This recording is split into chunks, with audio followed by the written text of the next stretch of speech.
Hi there, my name is Kendrick, and welcome to another ENFP male interview. Today I get to interview Rose. So, Rose, welcome. Hi there. So, Rose, can you give us your full type? Yes, I'm double feminine, T-I-Ne, C-S-P-B. So, you Last. so you are INTP, consume sleep, play blast, Yes. and double feminine. That's the same type as Bill Gates, I think. Is that right? Yes. Yes, same type as Bill Gates. Yeah. What did you think, and how did you feel when you got your results back? I was a bit surprised because I had identified as an INFP in MBTI for quite a while, but funnily enough, the first time I ever took an MBTI test in a psychology class, I came out as an INTP. So it might have been relative to the people that I grew up around in my 20s who were scientists.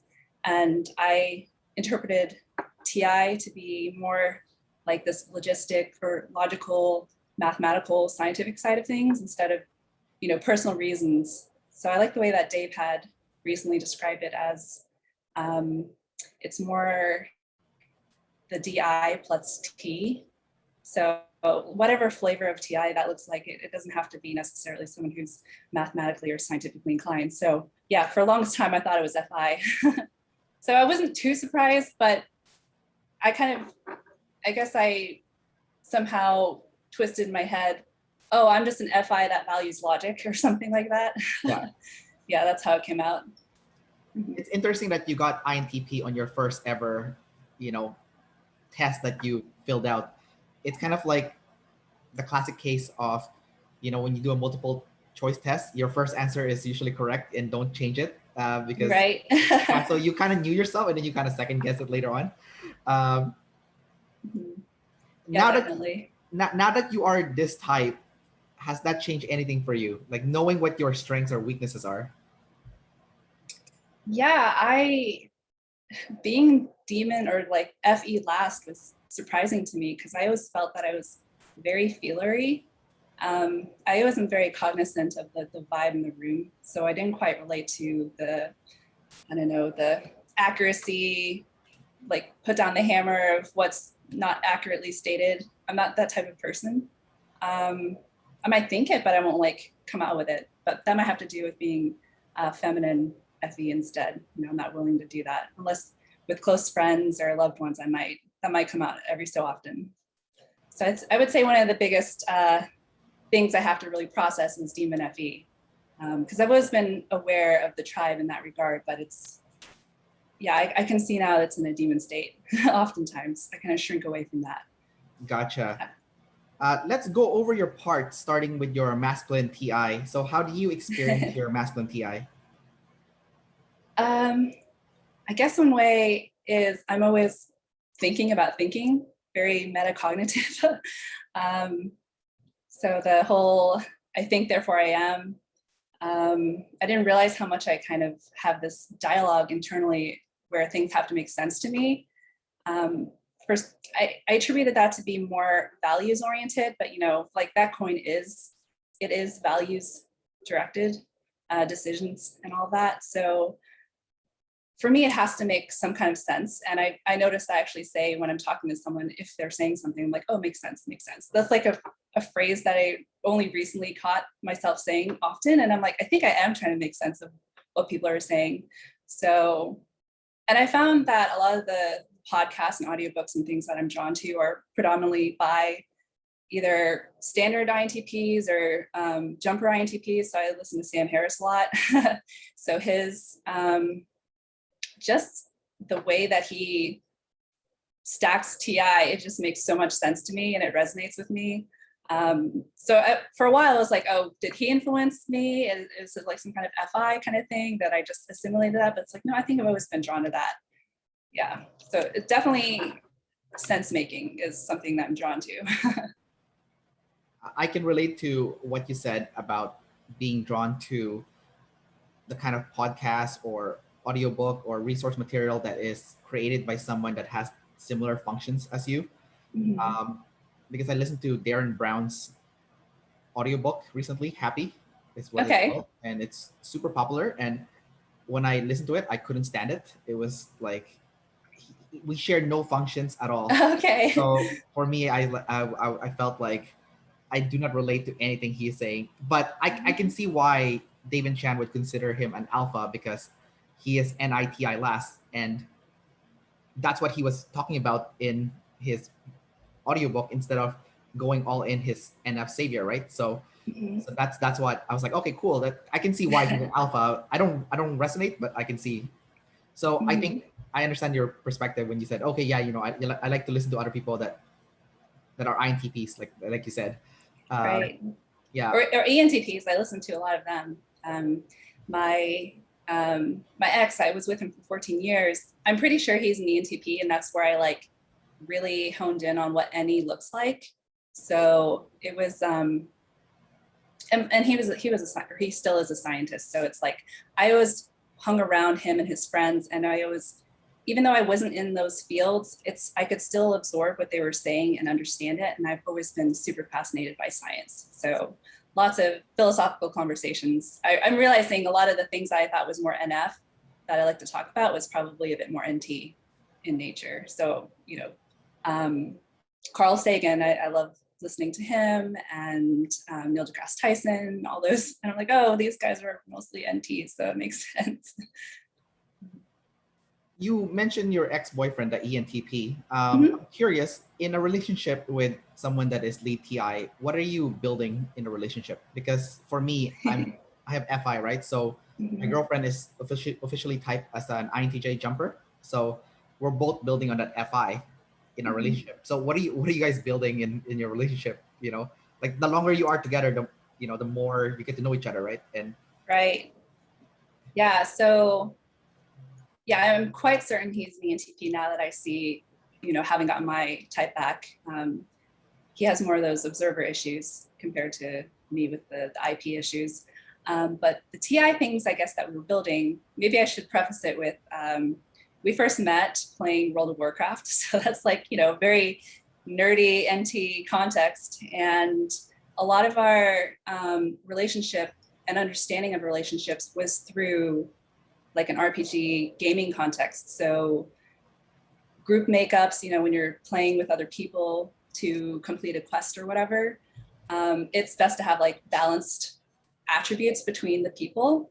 So if you have something that you're lacking in one area, another person can make up for it. So if someone was more healing oriented, you can't necessarily do damage. This is all metaphor. Another person can kind of pick up the slack or fill the void in that regard. So I think a lot of our TI understanding and building as far as relationships go or went was in this sort of TI gaming mechanics definitions. It's a lot of that. So it's like, yeah. okay, I completely understand your analogy, your Okay, intuitive good. analogy. Yeah, because I play MMO as well, so I get it. But Okay, cool. that's interesting how you guys are building your relationship based on roles, specific roles, and Mm-hmm. like how you can work in cohesion based on the role that you have. Right. It's like when you go on a raid and then your healer's shitty, right? Then everyone dies, Yeah. or the tank can hold hate Mm-hmm. from the monster, then everyone Right. dies also. So you do need to make sure that everyone's good at their role. So it's kind of interesting from a TI perspective. It's role, because from an FI perspective, we're trying to understand each other's feelings better, and like Mm-hmm. work around each other's values and feelings. But for you guys, it's like, this is my role, this is your role. Make sure you're good at your role and communicate things. Right. Yeah, like know your class, learn to play your class kind of Yeah, thing. exactly. Yeah, that's Right. great. I like that analogy. It's easy to understand. Yeah. Um, That's how I understand a lot of things, is through those terminology. let's cover your next function, which is masculine extrovert intuition. So how do you experience that? And it's masculine. So what's going on there? Yes. Um, yeah. Okay. Have you ever watched It's Always Sunny in Philadelphia? I think I watched like one episode of it. Okay. So like right now, I guess I'm I'm bringing this random show. There's a scene where Charlie is talking about, I don't know, it's kind of conspiracy theory, but he has just a bunch of papers, newspaper clippings plastered onto the wall, and then like red string connecting all over the place. It's kind of like the scene in A Beautiful Mind where he's like connecting things. I kind of do that all the time. I see something and I like connect it. So yeah, it could just be a random thing. Definitely that reminds me of. So I'm always like pulling in something that I've seen. It often is absurdist, and to some people that are like, whoa, where did that come from? So it's a lot of just randomness, and maybe because I'm, a MOPE and TI lead, I tend to keep these things to myself unless I'm with people that I'm comfortable with.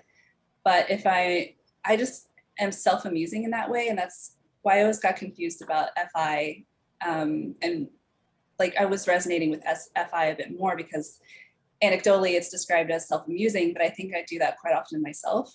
But someone, I think probably in one of the servers or Facebook groups pointed out that self-amusement can also be like TINE. And for me, I guess any, especially masculine version of it, is just constantly making connections that are, they can be random, and because they're random, it's hilarious to me. So I'm like always cracking up. I'm like constantly laughing. So that's probably one way that it really shows up for me. For the masculine side of your NE, because I have NE like you, so I can relate to some of the stuff that you're saying. But I'm more curious about the masculine part of it, because I don't have masculine NE, I have feminine NE, right? So yeah, for your NE, when it comes to concepts and patterns, do you have a very good memory of them as a result of having masculine NE, would you say? I think so, yes. For patterns, I recognize and remember that much better than I do the sensory. I can see a phone number and like, move to the next screen where I have to input it, and I like already forgot it 2 seconds later. So I don't remember those details, but I will remember the pattern. And it like really sticks in my mind. Like I think the masculine part of it is just very like present, and it doesn't go away necessarily. It's like, this is the pattern. So it's very hard for me to forget the random connections that I've made. And I studied art history when I was in undergrad. So a lot of art criticism and art history is interpretation. And I was very good at it, and writing. Sometimes it seems that when artists write or have like, especially more modern, or I should say contemporary artists, have a statement about something, they're like, it seems kind of out there, maybe like NF crazy perhaps, but in assessing those and like analyzing that from like an art history or art critic perspective, I could always like argue the pattern. So it worked very well for me as a field that I focused on, because I was always able to like justify anything that I read in the painting or piece of work. So for some people, they have a problem with that more contemporary style of art, because it's they think it's like BS kind of thing, like oh, my kid can do that kind of thing. So I would say the patterns that I see, I kind of like really draw a lot of the connections and emphasize them. But it's probably going hand in hand with TI. And what about concepts that you've learned? Do you tend to have a good memory of them as well and remember them pretty well? Yes, I'm very drawn to archetypes ever since I really got into that in high school, learning about Carl Jung. And while I haven't fully delved into Jordan Peterson stuff, I also resonate with his work as far as archetypes. So I think in a much more literary archetype trope fashion for my TI-NE, and the patterns there are more like, yeah, it's more archetypal, I would say. And let's go over your animal now. Okay. The NETI part of it. Double masculine, anti-consume. How do you consume? And because it's double masculine, how aggressive is it? Yeah, okay, so as soon as I got my type, it totally made sense why I was so particular about how I would watch shows or listen to audiobooks or podcasts. I do not like any talking during it. I would rather watch alone if the people around me can't be quiet.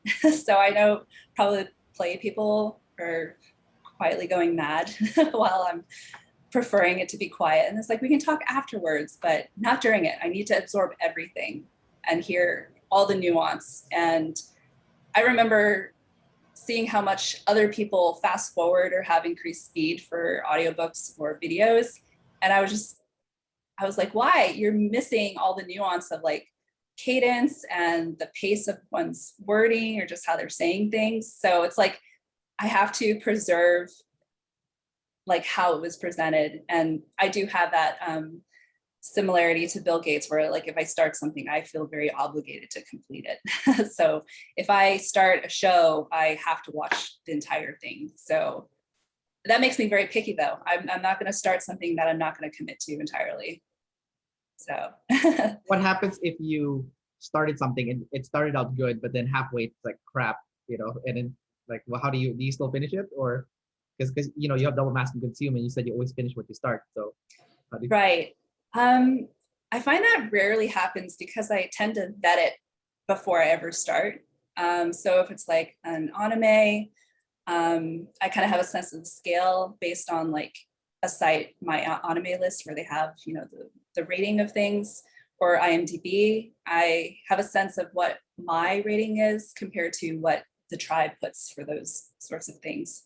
And then I just try to vet it by the subject matter. If it has something interesting in that regard, maybe there's something that I attach to that will keep me consuming it. So for like an anime, maybe everything is crap, but it has my favorite voice actors in it, or like one of them. And I'm like, okay, that's worth it to me. I will stick with this because I simply enjoy listening to that person talk.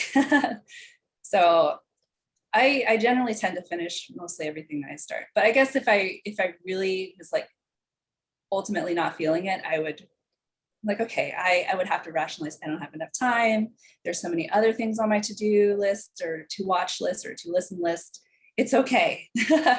I don't have to, but yeah, I try to do all the work at the beginning before, as far as vetting it to make sure I'm going to fully consume it. Got it. Your consume is also double activated, so it's like the most craziest consume. Yeah. Double masculine, double activated, first animal.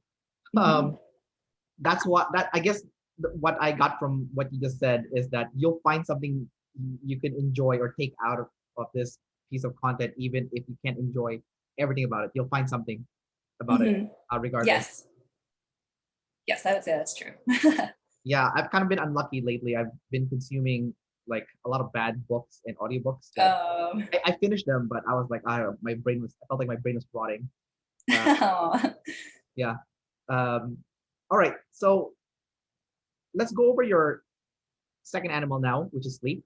Your sleep is ST, so it's like reporter-like or doing.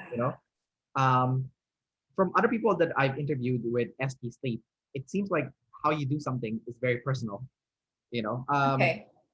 How do you personally experience ST sleep? Yeah, I've been trying to process ST sleep a bit more. So I would say I have rituals of sorts. So, and I guess maybe that's like the SITI thing.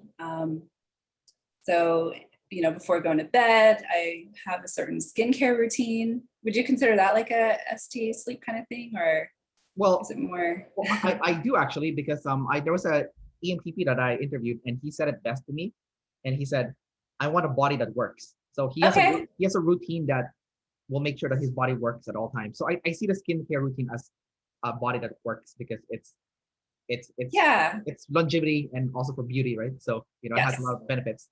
Yes. Okay. So I am very. I have to have like my sleep. I'm not compromising on that. So that's probably where I'm definitely getting to, like literally ST sleep kind of thing. I make sure that I have enough energy for the day to get through whatever tasks that I have. So yeah, I make sure that I eat well and work out and have a certain amount of activity, doing yoga or climbing and things like that. So I definitely see that maintenance of my body as something that I'm very keenly aware of and constantly trying to work on. Maybe I won't push myself like a blaster would necessarily to get some work done, which I'm very envious sometimes of how much they get done, but then I see how tired they are at the same time. I'm like, okay, well, at least maybe this is where that the story of like the tortoise and the hare comes in. Like maybe I'll catch up later on Yeah. because I've been maintaining and making sure that I've been taking care of myself in that regard. I think before you turn 35, you can get away with redlining your body. And then, Yeah. yeah, because you can get away with a lot of stuff when you're young. And then after 35, I think that's when you have to be like mope mode, you have to Right. transition. So Yeah. I don't know what you think about that, but um, I think Yeah, definitely. because Jocko Willing talked about it before. I don't know if you know him, but they talked about him in this class. I'm familiar. Yeah, where he said that in the military, they made him do stuff that he was saying, I don't think this is good for my body. I think I need to stop. But then the military guy kept pushing him to do it. And after he finished it, he's like, oh, I'm okay. So it's like how much you can actually do is a lot more than what you think you can do. Right. So knowing that information, would you still put on the brakes regardless? Because like you can do a lot more, and when you're still young, you can redline technically. Right. Yeah, I know I could push myself more physically. And I have a propensity to put on the brakes on that. I'm like, oh no, I don't want to exert myself, or no, I don't want to start sweating unless I've allotted time for it. If I'm working out, I'm like, okay, I can sweat now. But if it's just running around kind of thing, or like staying up late, or I'm not a fan at all. But maybe eventually when I like have kids, I'll probably push myself more, because you kind of have to when you're responsible for another human being. But in the meantime, I'm like, I'll just take it easy for now. I interviewed an ESFJ and how he described ST sleep for their specific archetype is they're using their FE to kind of do nice things for you, but really what they're doing is collecting favor points, and the ST is counting how much favor you owe them. It's kind of devious and dark, but it's fine. Nothing wrong with it. It is real life. People do that. So what is like the INTP version of that? Because you are the opposite of the ESFJ, right? So for them, they're counting favor points. So there's some kind of counting happening, ST, right? So what are you doing internally that's like, because you're starting from the inside before you go outward, right? So in a way, yours is a little bit more benevolent, because like you'll do something for yourself, get it all organized, and then kind of like Elon Musk, he figured out how to build all those like Tesla, and now he's bringing it to the world. Right. What is like your version of that? Like. Well, I guess maybe something equivalent to that would be just I heavily try to encourage other people to do meditation and mindfulness sorts of practices, and I see the TI value of that. And again, like being able to reframe and notice your physiological state, and kind of like what David Baer was saying, noticing whether you're in parasympathetic or sympathetic nervous system, like which is online. I'm very much about that. And that's something that I'm trying to get other people to do so that they suffer less. So maybe that's what I try to bring to other people, is like, I'm trying to refine this in myself and like get a good system, just 10 minutes, just do 10 minutes of like guided meditations, no big deal. Like you probably in a given day look at social media for well over 10 minutes. So you could spare 10 minutes to do some mindfulness practice of sorts. So that's probably where I try to like bring it to other people, is finding these systems and just habits that I think work well, and encouraging those around me to adopt them, especially if I notice that they're having difficulty in something. I'm like, okay, well, this could work for you, but I also try not to overly push that either, because I know it may result in reactance where people are, because you're suggesting it, they are turned off to it. So it's like maybe more Inception style. I try to do it, leading by example. That's probably the IP aspect of things. So if yeah, that seems to be maybe what I'm trying to bring in or tally. It's like telling the things that work for me and what would work for humans in general, because we're all biological creatures and function mostly in the same fashion. Finding that and then bringing it to other people. That makes sense. Yeah, leading by example. That's very IP like that. Yeah, because I feel like I had a conversation with someone before about like what is the role of each type in society or in a tribe, right? Like even if you look back to the caveman days, like I was thinking about it. I was like, okay, the EPs obviously are the gatherers, so they gather for the tribe, right? They go hunt the animal or gather the, the fruits or vegetables and bring it back to the tribe. And then the IJ, they organize that stuff, right? Right. And then the EJ tends to lead the tribe or serve the tribe. So I was like, well, what does the IP do then? And then, yeah. because and I was then after much discussion, what I realized is like the IP is the hero archetype. They they work on themselves so much that they push the limits of human capabilities. So it shows the other types how much they can actually do, their potential. So that is the role of the IP, is the hero. So that's when you said lead by example, I'm like, oh, okay, yeah, that makes sense. You are showing potential, and people can see potential, and then they can emulate, essentially. Now, because your sleep is ST, and there's an SI component to it, which I'll ask you about in a second. When you go through your day, do you have like a step-by-step routine that you follow, and you logically thought it through, that like no matter what anyone says, no, like none of those TE idiots like me, just kidding, tells you, for you, because you've worked on that TI so much and the step-by-step, the SI, for a fact that for you personally, this is like the perfect routine to follow on a daily basis. Like, would you say you've created something like that for yourself?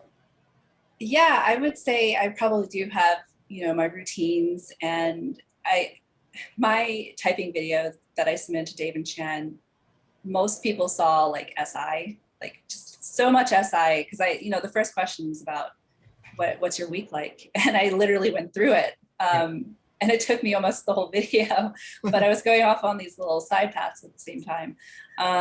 So I have like a rough idea, maybe this is the feminine aspect of it, but I have a rough idea of what my routine is like. And I do require, if there's a change to the plan, some heads up if, someone else is bringing in some chaos, which I also try to like account for. I'm like, okay, chaos is unavoidable. I'm going to have like this built into the system, so it won't destabilize me entirely. But yeah, I generally have a sense of like how I want my days to look, and having a regular job really assists with that, from like a 9-to-5 job. So yeah, I mean, I do have a pretty routine week. So for a while, I actually thought I was maybe a bit more SI, but maybe that's just the double decider part of me, because I do like my routines. And but then I realized, yeah, that the NE still is probably a little stronger, right? So you still have that coin there that's a bit more balanced.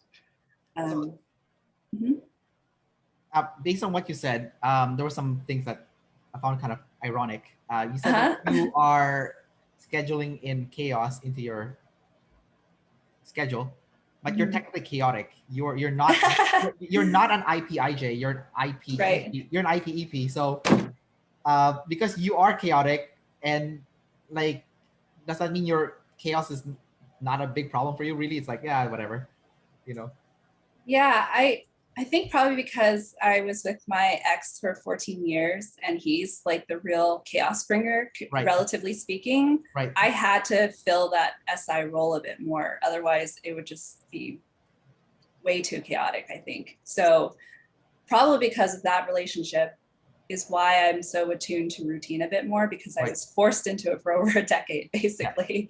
Yeah. Like one of us had to fill that role, and because, I have it probably, I have a third compared to him probably having it last. It just I felt a little more responsible in comparison. So I realized it's quite relative to other people. And that's another thing. For a while, I thought was like MF, because had a good sense of timelines and memories, but that's only relative to him again, who has a horrible memory. Yeah. That I'm like comparing to other people now. Yeah, it's always what's the spectrum? Only when relative to other person do I see it's this way versus another way. So yeah, I think because of that, and just I don't know, I see the value of being a bit more routinized. I focused on that quite a bit, but I still go quite off track in my own way, but I try to keep it as predictable as possible for the people around me. Yeah. Yeah, that's interesting that how you describe that, like how you took on the role of the organizer. It's true. Yeah. Your relationship was truly an RPG, because like, all right, Yeah. okay, like this is the job that this group needs right now, so I'll switch to this job, Right. like for this race. Yeah, it's like I'm not really specialized for this, but no, you can't heal that well. I guess I'll do it. Yeah. You can do it. You know it enough that you can do it. So you're like, okay, Yeah. that's so That's funny. kind of what happened. Yeah. 'Cause when I play like MMO, I'm usually the tank, but Mhm. if I need to be a DPS, okay, sure, I'll switch jobs. It's not my turn as well. I'll do it. Yeah. You're a double observer, so I like how you said that you schedule in the chaos into your routine because you know it's gonna happen.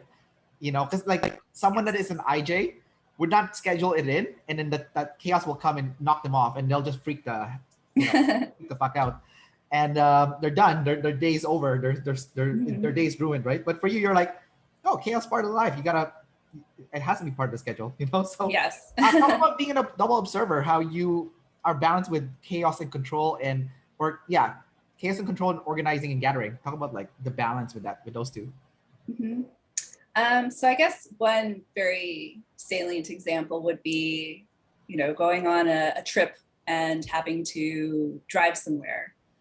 So I look up how long it would take to get to a particular spot and then account for traffic. And then, I find that some people are overly optimistic about their timing. And I'm like, okay, first of all, you might forget that you didn't pack something. So we need to build in like 15 minutes of having to like do extra looking around for whatever item that you forgot. So, and then like, I don't know, 15 minutes of traffic related issues beyond the ones that are already part of that, like estimate that Google gives you for the how long it takes. So I'm always like, I usually take 15-minute chunks for like adding a sense of chaos into it.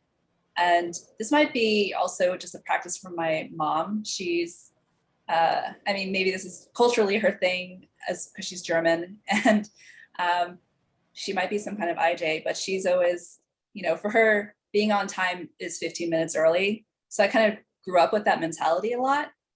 And so, yeah, that's another way that I like am aware of chaos and making sure I build that into the schedule of whatever travel itinerary that we have. So as far as like double observing, I've worked in like IT related help desk situations, and I don't relate to getting upset at the computer. Like a lot of Dave's anecdotes. I know he said maybe that's more his generation kind of thing, but I rarely get upset at things compared to other people that I've now noticed are definitely observers. But for a while, I thought maybe I could have been an observer because I get that way a bit about time again. Maybe the reason I care so much about time is because my time is very valuable. And if I'm like going to spend it with someone, it better be worth it. Otherwise, I would have preferred to be by myself kind of thing. So maybe this is a mope kind of IP thing, perhaps. So yeah, I do think I'm a bit controlling about time, in part because I want, and maybe this is also energy dominant related. So yeah, I thought maybe I could have been an IJ type because I'm very like controlling about time and how I spend my time and my energy. But yeah, I realize there's other ways that it shows up with, I'm okay with chaos to some degree. What I find ironic about INTPs is that FE at the bottom, because you said that if you're gonna spend time with someone, then it better be worth your time. So you spend it with yourself. And I noticed that a lot of INTPs has a focus on spending one-on-one time with people instead of big groups. Mm-hmm. one of my best friends is an INTP. He actually met Dave and Chan too in one of their meetups back in. He thinks like that. It's really annoying because like I'm happy for the fact that he likes to hang out with me because then he thinks spending time with me is valuable. And we have other friends that we grew up with, and he doesn't want to hang out in a group setting because he thinks it's a waste of time. However, when I do bring him out and I force him to come with us and hang out in a big group, I do notice he's happier than everyone else. So it's a weird because I think when he's hanging with me, we're gonna have that NT conversation, right? Because I'm NET and he's TINE. So for him, that's like savior state, yay, But when we hang in a big group setting, he doesn't realize his FE is like over crank and he's so happy, like he's freaking so happy. So has that ever happened to you where you're like, yeah, I have this like preference, but then maybe you were forced to go in a more group FE setting, and suddenly you were like, oh, I'm having fun for some reason. What the hell? What's going on here? And like maybe you were not even aware of it because FE's in the bottom, right? Your emotion is like, what? So I'll talk about that. Yes, I actually remember because I've watched quite a few of your videos where you talked about that planning like I think it was for like a wedding or something or bachelor party. Bachelor party, yeah. Yeah. So I was like, that's pretty funny. I do find that I'll have a lot of reluctance to going to a social event, but if I'm there, I'm fine. I'm usually pretty okay. Yeah, I can find something enjoyable about being around people. It's just that initial thing. Is your friend glass last as well? Maybe? Yeah, he's last. Maybe that's what it is. Like, it's just getting us to the thing that's the problem. But as soon as we're there, we're good. We're good. We're happy to socialize at that point. So it's more the thought of it. And then, yeah, but then I guess when we're in front of everyone, we just lean on our play a bit more, perhaps. Yeah. So I do relate to that to some degree. Although I think now I've kind of allotted time for, if it's not what I planned or anticipated, I might be a little like reluctant, but now that I have so many examples where it's worked out, I'm like, okay, it's okay. Just like planned chaos, I also have like planned social activity that might happen randomly kind of thing. So yeah, I do relate to that. I see. So you're using your SI to deal with the tribe then. You're like looking at your past experiences and realizing, yeah, you know what? Most of them are positive. So probability is it's going to be positive again, Right. Yes. Oh, this actually reminds me how I do use like masculine NE probably. And if you're familiar with like Dungeons and Dragons at all. I'm not, but you can. Okay. Yeah. Okay. This is where all like my nerdiness comes out. But, like if you roll a 1, that's like a critical fail kind of thing. It's like the worst thing that could happen with an outcome. That's usually what that's usually what comes up in my head as a pattern. It's like a scenario that's maybe unfamiliar, or I think of the worst thing that could happen and emotionally prepare myself for that energy output. So if I have that in my head as a possibility, then I'm okay with it. But some people will also classify that as catastrophizing. So I have probably a healthier sense of it now. But yeah, I'm usually looking for like the worst outcome for something. So that's the pattern that I'm looking for. Yeah. Gotcha. Yeah. Well, it's also interesting you use the dice analogy because, if 1 is the catastrophe, that's 1 out of 6. So really, or it's like a 20-sided dice. So yeah. It's much lower. Yeah. But yeah, I'm usually looking out for I'm like, there's a possibility that something can go wrong. So it's a very low chance, but still that's enough for me. Enough for you that it's okay or not okay? Enough for me to prepare for that. Okay. And maybe I find some sort of solace in knowing what the worst possible thing is. So then when anything short of that happens, I'm like, oh, at least it wasn't that bad thing that I was thinking of, kind of. So. Oh, I see. Like it could have been worse. It could have been worse. It's like could have been worse. So like, if I always think of the worst, then and it doesn't happen, then I'm like, oh, this is pleasantly surprising. Okay, so I have a question for you in regards to taking criticism from the tribe. I mean, I only have my friend to go by because I grew up with him, so I don't know what you're like or other INTPs are like.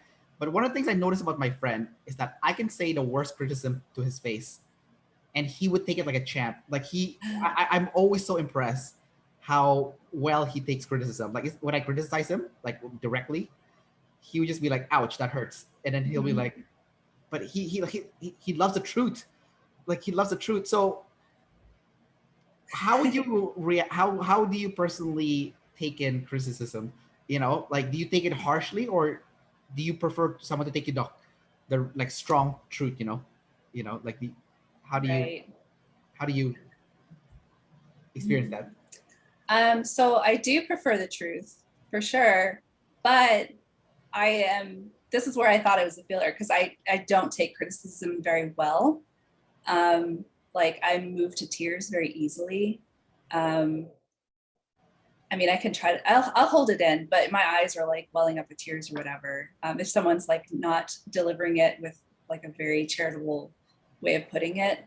If you're familiar with like the nonviolent communication method where you like state observations instead of judgments, like I would prefer someone give me criticism in this constructive way instead of just harshly just to be mean. Right. If they're just being mean, then yeah, I'm gonna react emotionally as a like feelery, I suppose. Because again, we all feel, right? Right. Right. But I don't know. Maybe what's your friend's modalities? I don't. He didn't type his sexual modality. I think it's Oh, okay. I think it's feminine masculine. He has horrible. He's very visual, extremely Mhm. visual. He has horrible sensory memory. I think he's feminine masculine because he's extremely aggressive to the tribe. Like, but Okay. yeah, and he seems like Hmm. his TI seems feminine. Okay. Yeah. Yeah. Well, maybe that's something with a masculine DE because I do think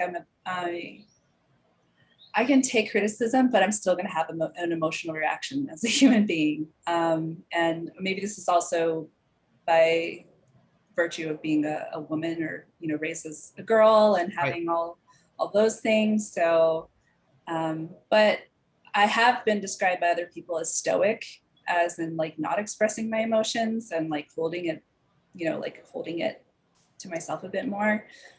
So I think if I got criticism, which I have, and if it's constructive, I can take that much better. But I do very much enjoy and prefer the truth, even if it hurts. So I'm okay if it hurts, if it's the truth. And I tend to rationalize, okay, it's fine for me to have this pattern of sadness or frustration or whatever with the initial criticism. Like that sting is going to hurt, obviously, but then like I can let that dissipate. And this is where like mindfulness comes in. Then I'm like, okay, well, what is really being communicated here? And was there something wrong on my part? Did I not communicate something? Did I, what did I do wrong? Kind of thing. I try to see where the other person's coming from, I would say. So yeah, I don't know if I handle criticism like your friend does in the same fashion, but maybe this is where I'm like okay expressing my feelings in more recent years because that's something that I've noticed that I had to work on. It's like expressing my feelings to other people. So if I'm feeling sad, instead of like swallowing it and keeping it to myself, I think it is important to show the impact of other people's words, especially if it's hurtful, and if it wasn't done in a mindful or constructive way. If it was just simply mean, I think it's important for the other person to recognize that they were not being kind. But still, I'll be charitable to them, hopefully, and try to see what they were actually communicating. So this is where I do a lot of like rationalization afterwards, ultimately preferring the truth. Gotcha.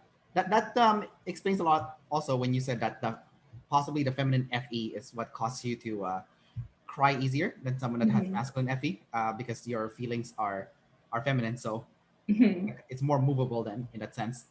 Right. Um, INTPs are famous for liking inappropriate, offensive jokes. And so I want to ask you how you experienced that, because when Dave and Shan had their meetup in Seattle, I think it was Shan and my buddy, my INTP friend. I think they were talking about dead baby jokes, which is kind of Okay. messed up. But Yeah, they were yeah. laughing. I don't know, Shan and my friend were laughing. They're just laughing their ass off. That like dead baby joke. This is horrible, right? But Right. how do you take it? How do you enjoy those like offensive, inappropriate jokes? You know, as a lead TI. Yes, I do.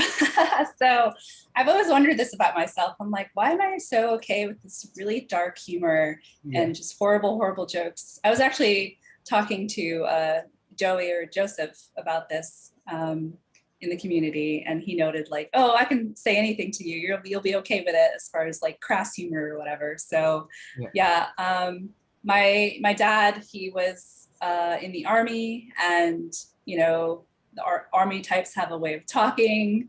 I grew up around that, being around gamers, especially like in the 2000s, where, you know, people weren't as woke, I guess. It was just horrible. Like, it was horrible being around guys in that context, usually, because they're very like crass and just, yeah, very foul mouthed, very dark, terrible humor, but I was okay with it. So yeah, I think that's very true.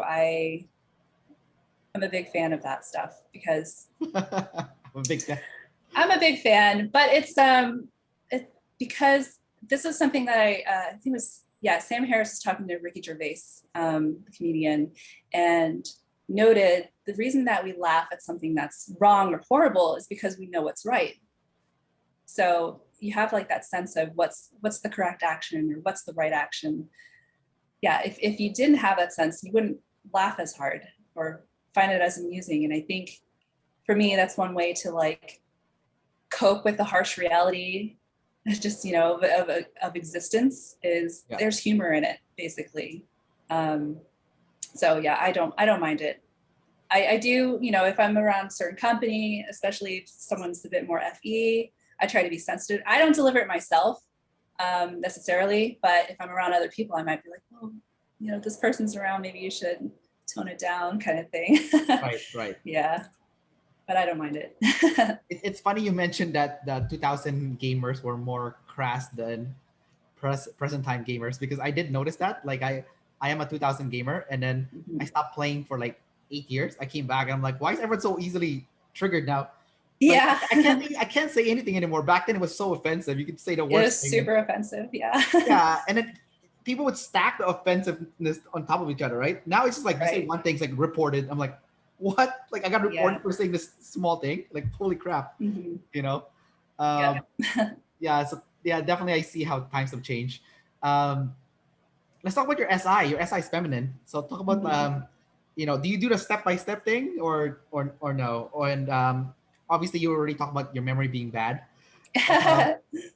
Yeah. So how do you use feminine SI personally? Let me see. I'm trying to think of like what routines I have. So maybe with like driving around in certain neighborhoods, I will go repeat like the same areas that I've driven to instead of, I don't know, having like a eagle eye view of it. Like my ex, he would always try to like optimize where he was going, I guess. And he described it as like he can kind of like zoom out and see what the view is of everything. Whereas for me, I like always prefer to go the exact same routes that I've gone.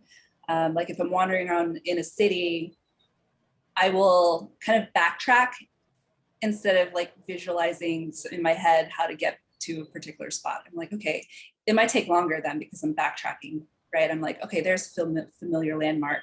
So I go very heavily by landmarks and things like that. And then my routines,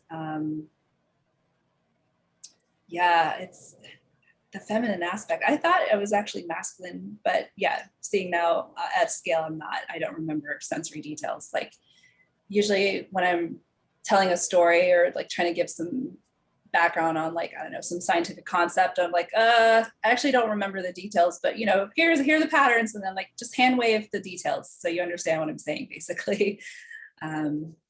So yeah, I'm trying to think of like yeah, in my job, I do like web content management, graphic design, and things related to that.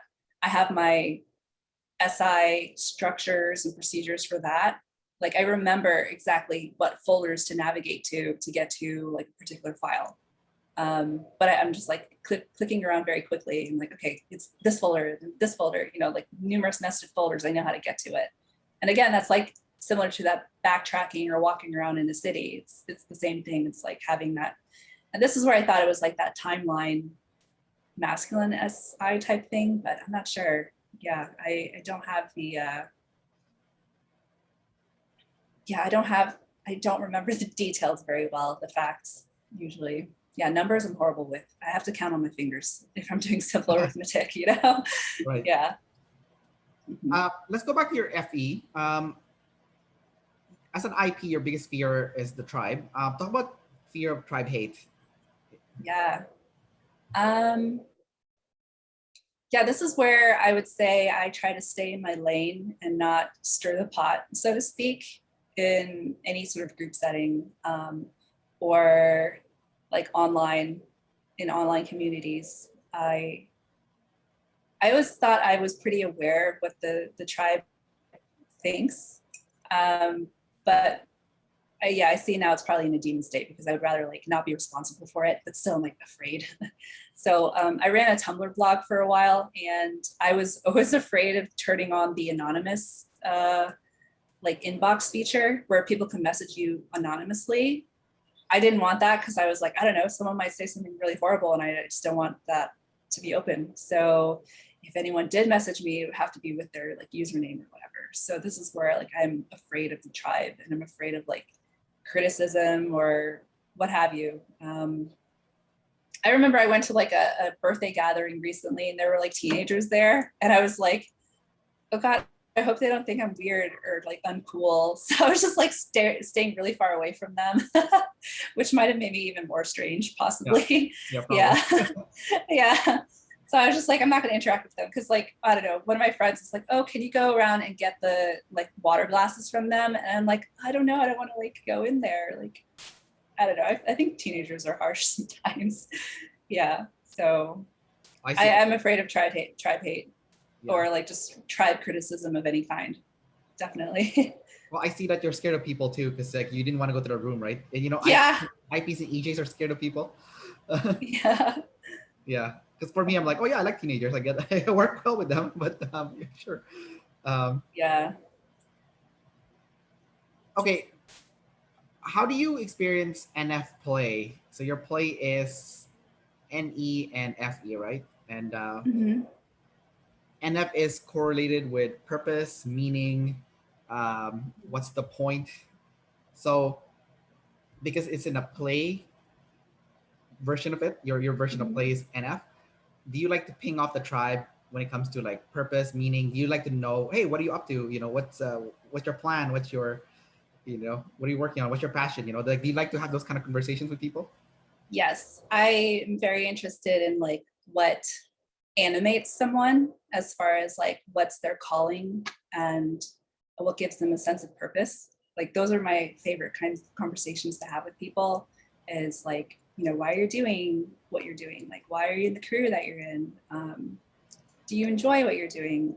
Like, I like to prod to see like why people are doing, just any, like, why are you on this path? Are you just like following it for any particular reason? Is there something driving it? And if it is, I want to know what that is. So this is where I get into like those conversations of like, what's your purpose basically? Where do you see yourself in, like, I don't know, at the end of your life? Will you reflect on your life and be happy with it, kind of thing? So yeah, I'll delve into those sorts of conversations, but it's probably more one-on-one,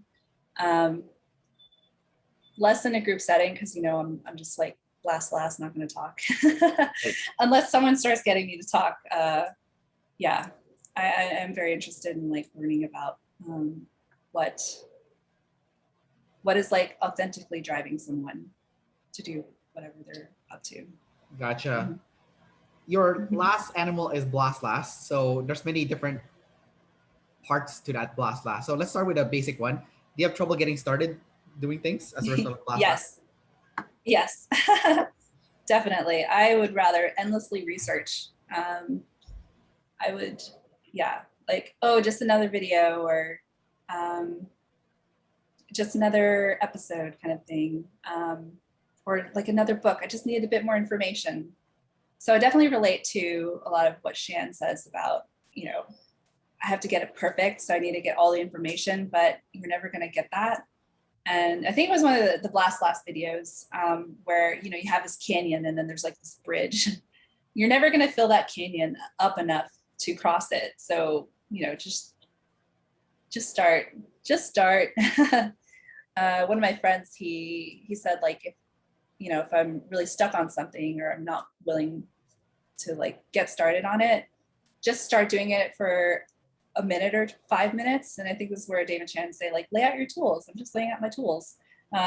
So doing that kind of thing has been very helpful to like actually get started. But I do have to sometimes employ techniques like the Pomodoro, where you like work for 25 minutes and then you have a 5 minute break, because I would rather, you know, just look at the internet and just browse endlessly or watch like another OP video or do, you know, the class assignment, like watch more of that person instead of like whatever I'm trying to do. So yeah, it's a propensity for perfectionism and endlessly preferring to research over doing the thing. That's what, those are my problems. What about the SF side of that blast? So, you know, I used to work in a community center where my boss looks exactly like one of the people that they typed in a class. It was like that, was that white-haired lady that they typed in a class. They consider her an alpha because she's an ESFJ with the TI at the bottom, and she discovered the truth. People forgetting her name. She said she has white hair, and they said she aged really well.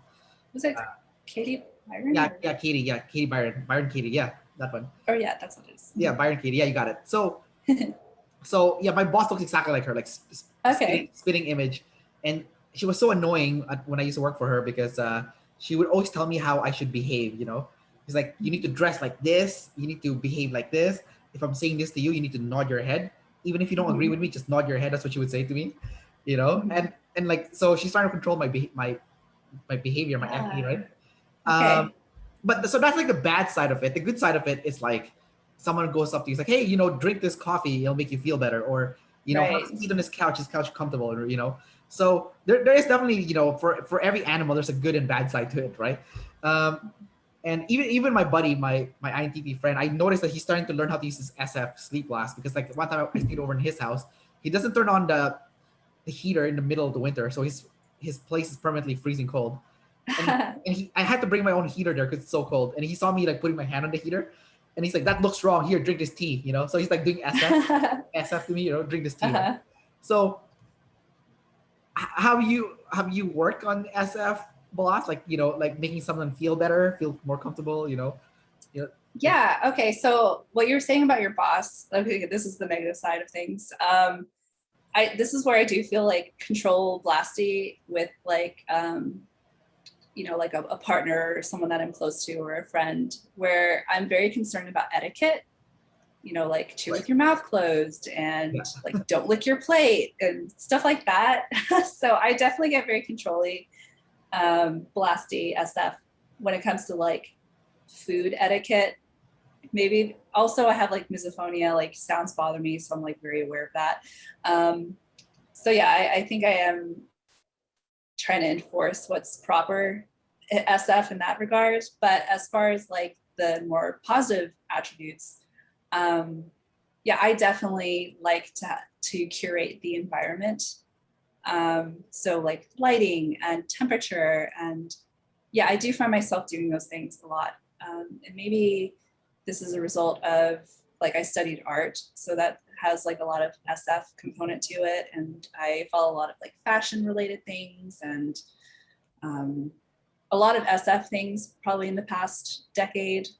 So I've been like inadvertently working on that a bit more. And I also curate the music for gatherings that are, you know, like dinner parties or like little gatherings. So I feel very I don't know if responsible is the right word because we use that in the OP community a lot, like responsible for it. But if someone asks me to curate the playlist, then I'm like, okay, I gotta make sure everyone enjoys this type of music. And again, like that party I was talking about, I'm like, okay, there's teenagers here. We also have people like in their 30s. I need to find something that's like gonna accommodate both people or both kind of groups. So yeah, I was trying to find like the middle ground of like genre wise, what to listen to. And this is probably where my like SF blast comes in a bit, curating the atmosphere. And that's something I've been very concerned with in like my own experiences when I go to restaurants. And like, that's probably the biggest thing I care about over, I mean, the food has to be good and, you know, the price, all that, but I really care about the atmosphere as well. Like, I don't like have glaring lights in my face or a lot of clinky, cacophonous sounds happening. I like want to be able to talk to the person next to me without yelling, or maybe their music selection sucks for whatever reason, you know? So those are the things I probably SF pay attention to and try to incorporate or utilize myself. I see where your blast is coming out now. Yeah? Oh no. Yeah. No, it's okay. No, I just thought it was interesting because you went into like blast individuals, they talk in circles before they get to the point. So I was like, oh yeah, no, there you go. There's a blast coming out. But no, it's fine. It is what it is. So basically, you like the ambience. The ambience of any place is super important to you, and that's where you kind of get like controlling. You know, it's like if the ambience is not perfect, then you.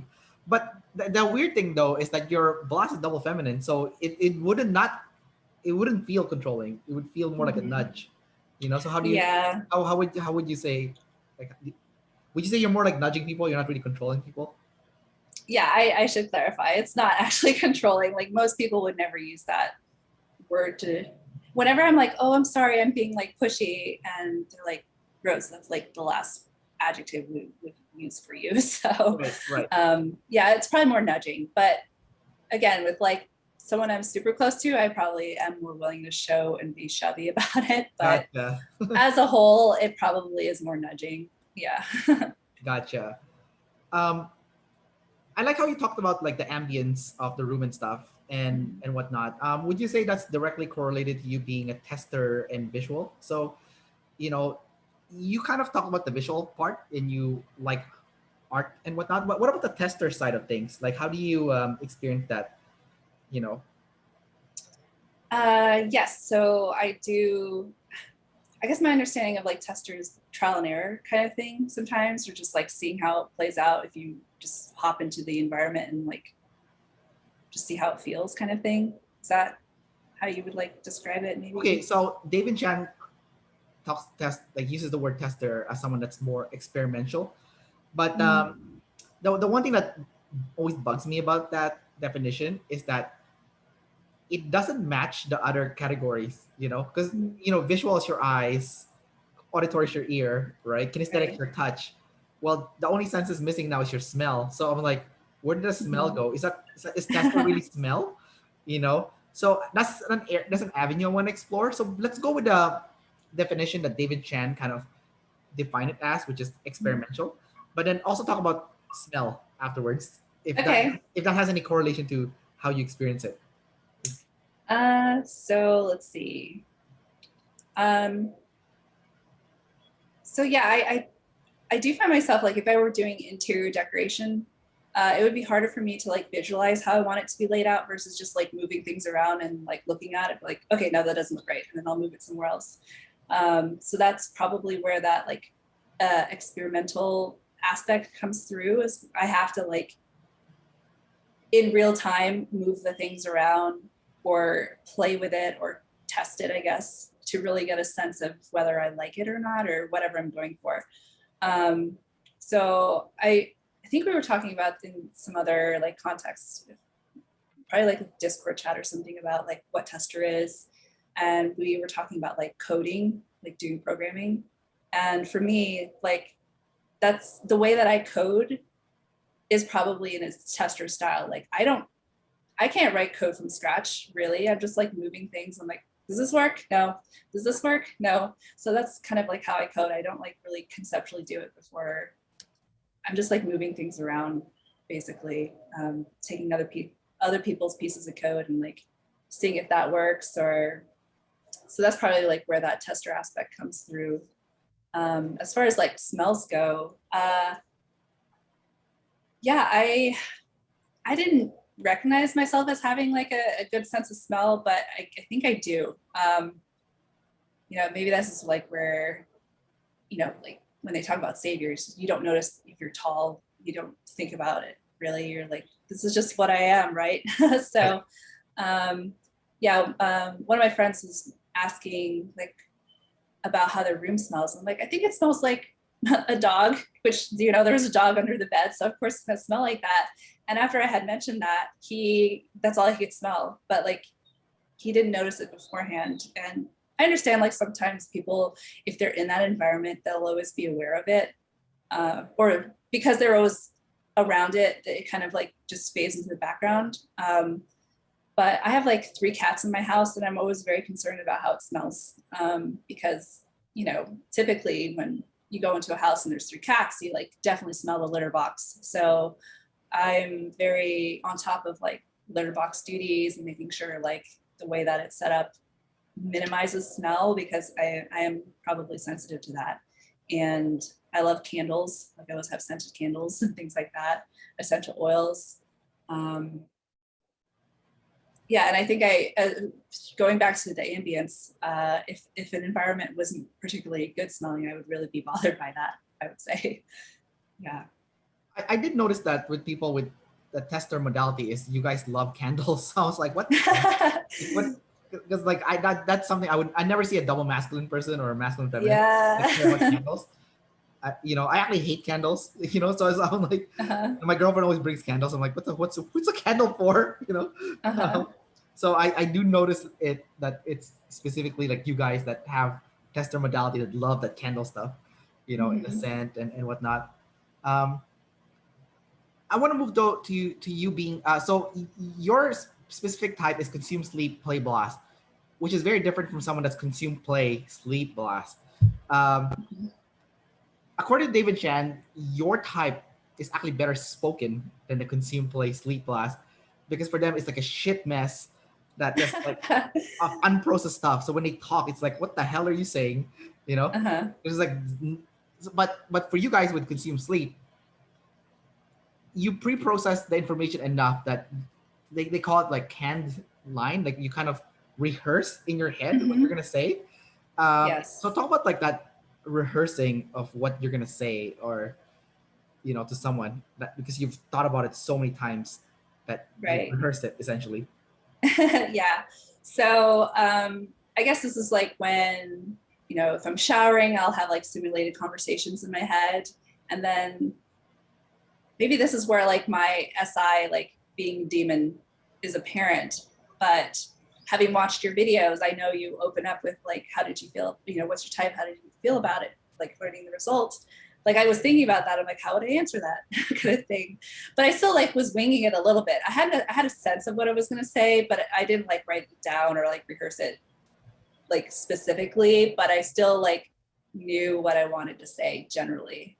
So that's probably where like the sense of rehearsal comes through. It's, you know, paired with the consume. It's like, okay, I'm being interviewed by Kendrick. I've been watching a lot of his videos. So I have a sense of like the format and like what questions are being asked. I try to have an understanding of those concepts before I spoke to you, basically. Right. Yeah.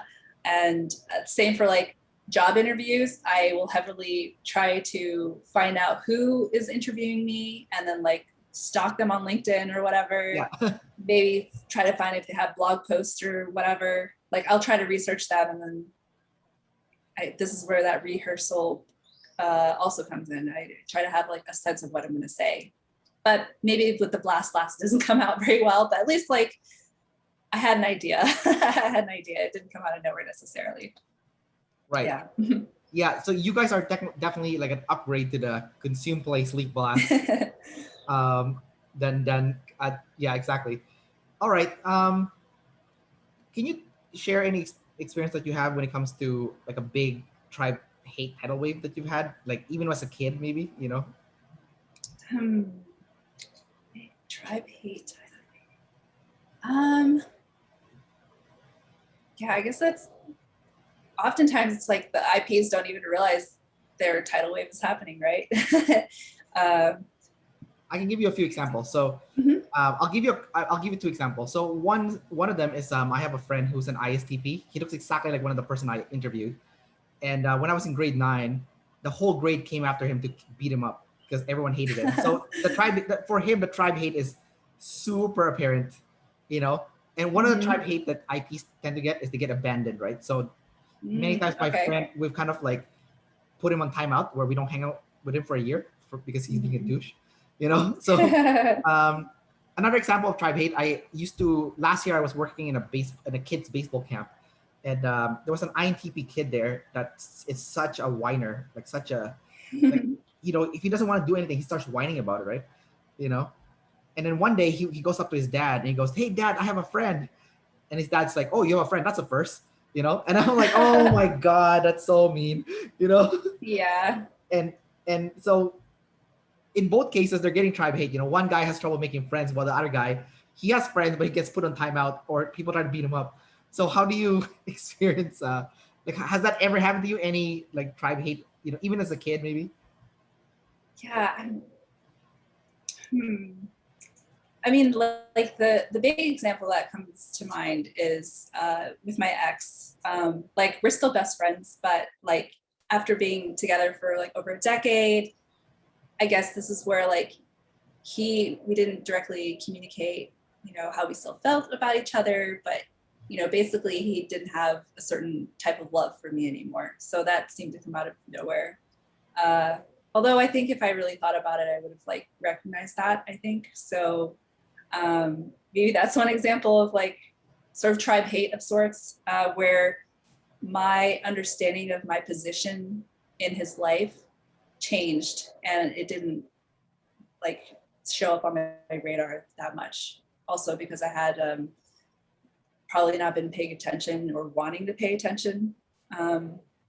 So yeah, that was kind of like the maybe like a disconnect between our what we wanted in our relationship. So Right. yeah. I see. Okay, that makes sense. I think maybe because of gender roles, I think Mhm. women would have a different kind of tribe hate than males. Yeah. Because you know, growing up as a female, maybe it's been enforced by society that you should be a certain way, and maybe that you kind of took on some of that attributes. I mean, you have FE after all, so you could still see like the tribe values Right. and absorb some of it. Mm-hmm. But it's interesting that you said that you didn't see your position in the tribe no more. It's kind of like Mm-hmm. Kevin Bacon. I don't know if you saw his class where he thought he was I've here. heard about it. Yeah. Yeah, well, basically he thought he was here, but then he was actually here, and Right. it shocked me. It was like a system shock for him when he realized, Mm-hmm. oh, I'm not cool anymore. You know, like I'm Yeah. not one of the cool kids anymore. Right. Yeah. So that's probably like as it happened with my relationship with him. Actually, another one that's coming to mind was this is like elementary school stuff. Like there was this kind of award thing you could get, and had to do with like the mascot. It was like I don't know, like a golden stallion type thing or whatever, and people were nominated. Kids, you know, this is like third grade or whatever. And I remember being super confident that I would be one of them, and I didn't get it this one round, and I was so devastated because my brother got it. So I was just like, what? I was supposed to get it, kind of thing. Like, why did he get it? It's my brother, you know. So that was probably like a little version of that, perhaps, where I like thought I was so IP great and I wasn't. Although I did eventually get that like award, but not what I thought I was supposed to. Right. Yeah. Since, Um, since you're an IP, can you talk about needing significance or wanting significant or to be significant? Yes. So let's see. I'm very drawn to the idea of like in Buddhism, like a bodhisattva. If you're familiar, it's like someone who's enlightened but stays, like doesn't break out of the cycle yet because they want to help all sentience break from the cycle, you know, kind of reach enlightenment themselves. So I've always been drawn to that idea of like, you know, achieving some sense of enlightenment for myself and then helping others. And I'm trying to remember, there was like this really interesting little story that I heard about, like, I don't know, someone climbing over, this is a metaphor, like climbing up onto a wall and seeing what's on the other side. And instead of like continuing on and leaving everyone behind, he like tried to help other people up that wall before crossing. So this is where I want to have like this, you know, self-actualization and go through my hero's journey, you know, and become a hero and go back to the village or whatever to help other people out. So this is probably where the TIFE coin is very apparent for me, is like ultimately I do want to reach some sort of like awareness of myself, and then like as a role model bring that to other people. I just want civilization to continue. Like how long can this game continue? How many levels can we go, so to speak? And this is where like Elon Musk wanting to, you know, go to other planets and like going further out, like I really relate to that, where I just want to see how long we can go with our consciousness, basically. And I think that could be achieved through, you know, significance, personal significance, because then you like bring that to other people. Yeah. I like that example with Elon Musk because he said that it's dangerous for humans to be a single planet species, Mm-hmm. and we need to colonize other planets to preserve our species. I think that's Yes. Yeah, no, I totally relate to that. I was like, oh my god, that's so true. Like, if Earth is destroyed, we're all screwed. You know, like our species is dead. You know, like Yes. Mm-hmm. yeah. So in a greater tribe perspective, he is actually serving the tribe better than everyone else, which is kind of ironic, being an IP and all. But I think I guess that's why he's an alpha, because he is, you know, he's upgrading the whole tribe, which is the human species, the human race, essentially. So I guess that's kind of like what you're trying to strive for, is not so much from like a micro perspective, but a macro perspective. Yeah. Right. Yeah. Like eventually I would like to take to like all this information that I've consumed heavily, you know, my masculine consuming, and like probably this is where I would SF blast it. I wanted to like take this information and make it very palatable to people, because whenever I see like how popular astrology is, you know, like zodiacs, and it's like, oh, Jupiter rising, it's like, oh, if we just packaged OP in a way where like that's the thing instead, you know, that people are interested in. So there's like actual like a path that you can follow for personal growth instead of this horoscope style, which I don't have a problem with, but you know, I want it to be for some larger purpose of personal growth and, you know, just flourishing as humans, basically. You know, I want more for us. I want better for us. Yeah, I think horoscope won because their horoscope is very SF cool, right? Well, right. It's not, you need to package it right. So that, you know, it's SF cool. I think Elon Musk doing a good job with that SF cool part, you know. Like Tesla is like one of the coolest cars, and you know, SpaceX is like the coolest, like what do you call it, like space exploration company. So he is winning the SF game. What I find super interesting is that everyone that is like super successful are double feminine, consume sleep, NETI. Why it's like, it's so insane that everyone that is successful has that specific sexual modality and function. You know, it's not just Elon Musk, the same type as you, right? So Elon Musk, Bill Gates, Jeff Zuckerberg. Bezos, Zuckerberg. Yeah. What the hell's going on? Why is it all the same, like similar type? You know, right? Yeah, the NT mopes, basically, right? So yeah, I feel like I have some big shoes to fill in that regard. Well, it's not just NT; they're all NT that's consume sleep, and they're all NETI kind of NT. They're not like NITI or TINI NET. It's specifically that, right? And double feminine, that's sexual modality too. It has to be like your two saviors has to be like double masculine.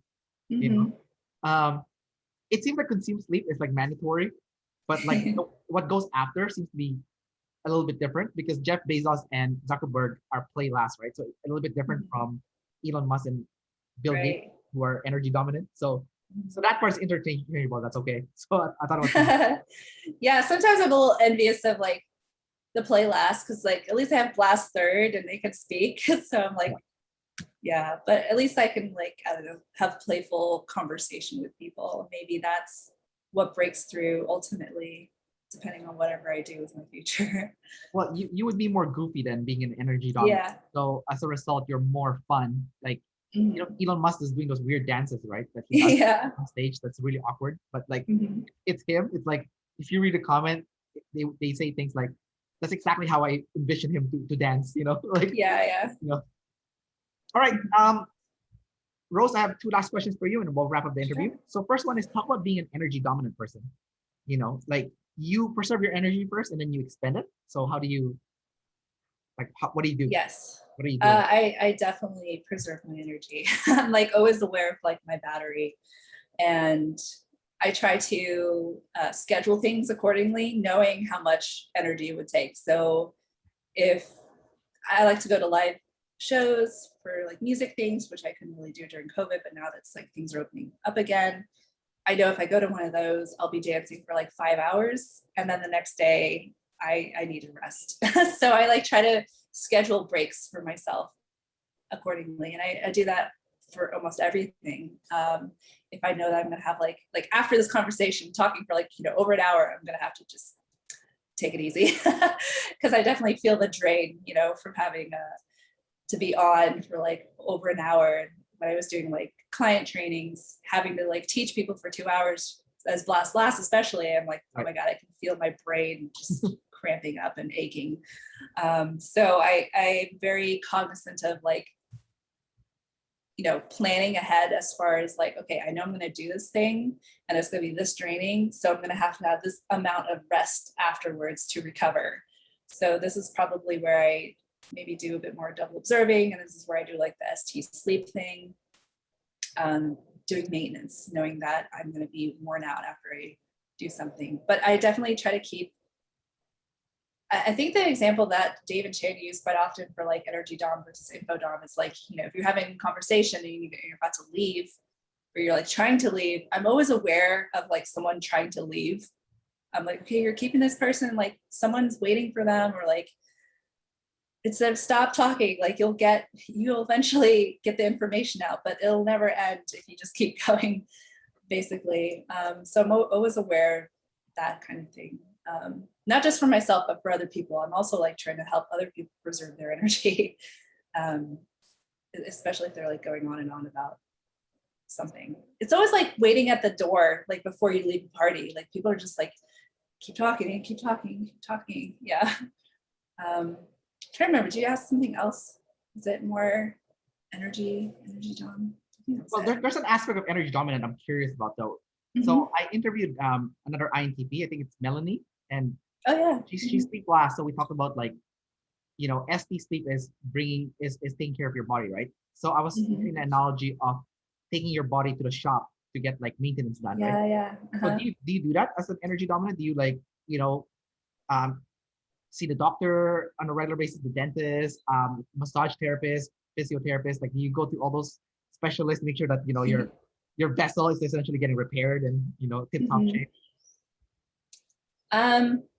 Yes, I do try to go to like my yearly doctor visits and regularly scheduled dental appointments and things like that. I would love if my insurance covered massage. I would definitely do that if that was the case. Yeah, maybe if I have more uh, of an expendable income, like having massage allotted, you know, money is something I would be interested in doing. I would say like as far as like maintenance in that regard, yeah, this is where I make sure that if I had a busy week, that I'm gonna rest at the following week. Like I don't know, last month there was a very busy week where I was going out and meeting people or hanging out with friends almost every single day. And then the following week I did nothing. I was like, nope, I have free time, but I'm gonna do nothing because I didn't recover yet from the previous week quite yet. So yeah, and doing things like making sure I get enough sleep, eating well, like doing those sorts of health maintenance things is what I'm very cognizant of. How do you know when you're recovered? Like you said, you needed a week, right? How did you know you needed a week to recover? Like how did you know after that week? Like, what if you were recovered 4 days after that week? You know, like, um, how do you know you're recovered? Yeah, that's a How, good how question. how do you know how much time you need to recover? It is mostly by like feel, I guess. How rested I feel. Am I like, I think I do have it try to match. Like if I was busy for a week, then the following week I'll do nothing. So I like try to match it by day kind of thing. So, if I'm having a long conversation, like an interview type thing, then if it was almost an hour and a half, then I'll definitely need like at least 3 to 4 hours probably after that to just veg out. So I might like double some things depending on like the length of time. So as far as like, how do I know? I probably go over what I need. I'm always like willing to just be extra mopey. And because my schedule is pretty predictable, I know like if I have availability to hang out again with someone, if they want to hang out or have expend energy. Gotcha. Because just hanging out for me is expending energy. And last question for you is, when have you gotten in trouble because of not being info dominant? So one of the things that I've noticed, I'm very balanced when it comes to consume and blast because I have them in the middle. Mm-hmm. So when I teach, I'm blast above consume, right? That I won't teach it to the tribe right away. I'll teach it to myself first, and then I'll find out what the missing holes are in my information and my framework and my logic, so I can go consume and fill in those gaps. I can also do a deep consume and then blast. So I can go interchangeable with blast and consume, and that way my information is solid. Now I notice with people who are blast last, you might think you know the information, but do you really know it because you haven't blasted it? So how do you it's like the opposite of the blast first and consume last people. Like you're teaching people a bunch of stuff, but do you really know what you're talking about, or do you just make things up? So you're the opposite of that. You consume a lot, so you do know, but do you know the most important aspect of that information? Because otherwise it's just a shit mess, right? Like so where have you gotten in trouble for not blasting and not go ahead. Let's see. Gotten in trouble for not blasting. Well, it probably has to do with like, it maybe not outright trouble or anything, but if I start a new job and I don't know how to do something, I will try to look at all the documentation or any resource before I ask a person how to do it. Whereas I would have saved myself maybe half a day of time if I just asked the person, right? Right. So this is probably where like me not being infodom shows up mostly, and being last is like, I'm just so unwilling to ask people directly for the information.